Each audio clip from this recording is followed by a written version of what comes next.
ஒரு சின்ன லிஸ்ட் மட்டும் இப்ப நம்ம பார்ப்போம்.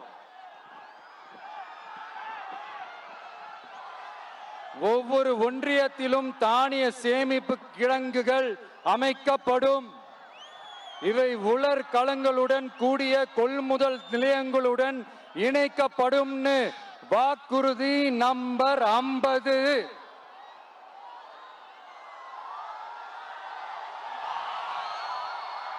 கொப்பரை தேங்காயை தமிழக அரசே கொள்முதல் செய்யும்.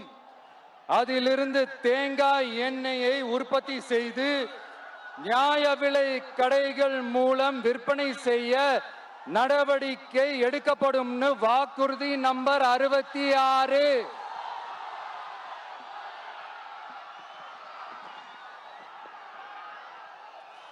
நியாய விலை கடைகளில் நாட்டு சர்க்கரை, வெல்லம் ஆகியவற்றை விநியோகம் செய்ய நடவடிக்கை எடுக்கப்படும். வாக்குறுதி நம்பர் 68.